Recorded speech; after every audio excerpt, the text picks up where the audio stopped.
Donc du coup moi c'est Julia, je suis pharmacien. Et moi c'est Jeanne, je suis ingénieure. On a remporté l'appel à projet Cap pour elle et du coup on va participer à la prochaine Transat Jacques Vabre en classe 40 sur le dos qui est derrière vous, le numéro 139.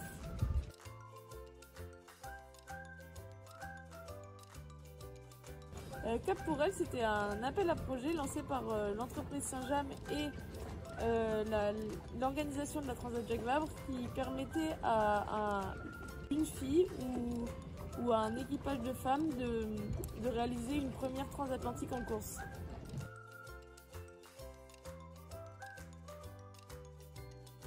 Nous, on a fait vraiment beaucoup de courses en petit bateau et des courses où on partait à la journée. Et là, ce sera notre première grande traversée au large.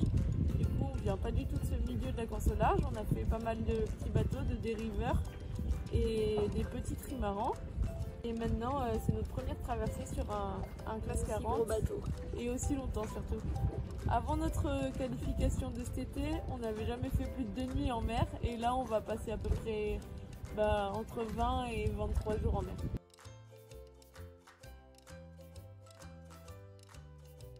Et bah oui, on a commencé par l'optimiste comme pas mal d'enfants en stage d'été et puis après toute l'année. Après on a fait du 420, c'est un dériveur pareil, un bateau à coque du coup qui est un peu plus grand.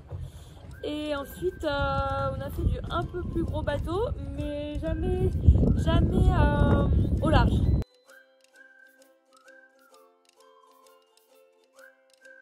Et c'est quand même un atout parce qu'on se connaît bien, je pense que c'est important de bien se connaître et du coup pour ça, ça nous simplifie la vie. Et je pense que ouais, on est assez c'est bien.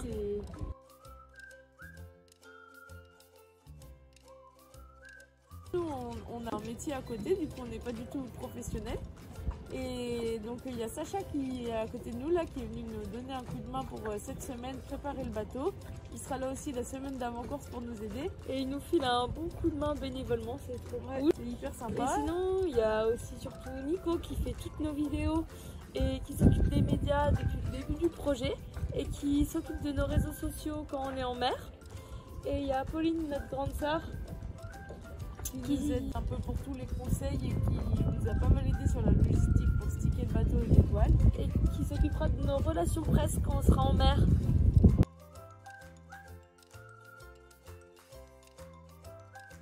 Et sinon on a tout fait nous-mêmes. Et bah c'est pour ça que là on est dimanche et qu'on est en train de bricoler le...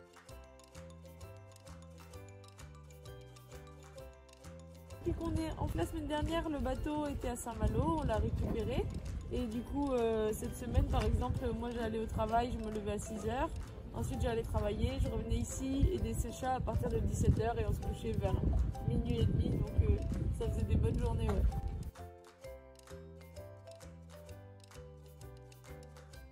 Tout ce qu'on attend de cette course, c'est de prendre énormément de plaisir en mer et je pense que ça sera déjà pas mal. Ouais, du coup, c'est surtout notre première expérience au large. Du coup, c'est de vraiment profiter, d'essayer de naviguer le mieux possible et voilà.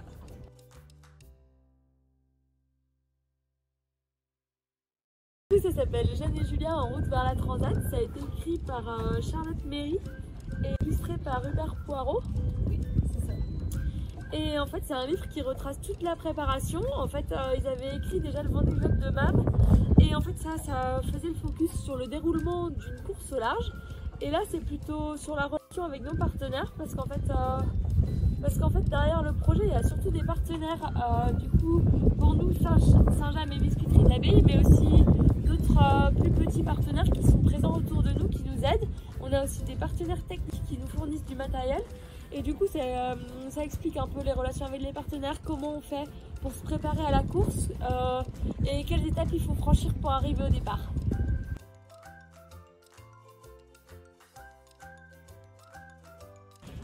Facebook, Twins for a Transat. Donc sur Facebook, sur Instagram, on a une chaîne YouTube qui s'appelle Twins for a Transat aussi. Et voilà. Et vous aurez... Et sinon, bien sûr, on peut nous suivre sur le site de la Transat Jacques Vabre, onglet Cap pour elle.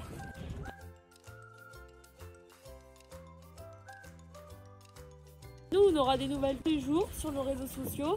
Après, pour ce qui est des vidéos, je sais pas exactement. Ok. Ça dépend pas mal en fait de comment on arrive à transmettre les données du bord, ce qui est assez compliqué et très très cher en fait. On ne rend pas forcément compte de ça, mais le budget pour la communication c'est à peu près, je pense, 10 000 € pour envoyer des données et ça fait partie des grosses dépenses du projet. Donc on peut pas faire n'importe quoi. On aimerait bien en envoyer le max, mais bon.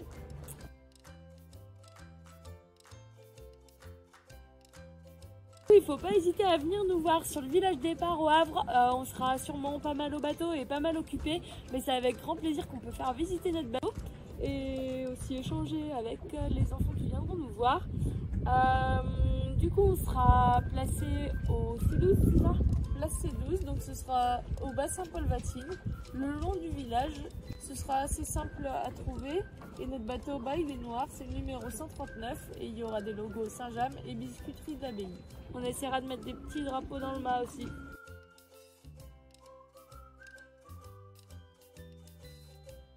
Mais déjà en nous envoyant des messages d'encouragement, ce sera super sympa.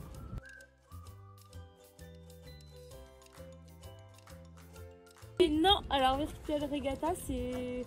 Il y aura notre bateau sur Virtual Regatta, mais je crois que pour les écoles, on peut régater uniquement en IMOCA, mais ils peuvent quand même venir naviguer avec nous. Et le lancement de Virtual Regatta, ça a lieu le 16 octobre.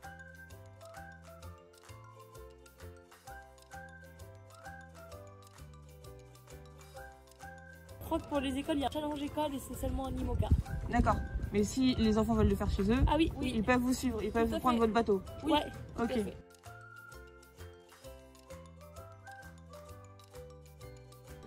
Et ben, Pas trop de tempête, plein de couchers de soleil. des étoiles et pas trop d'avaries.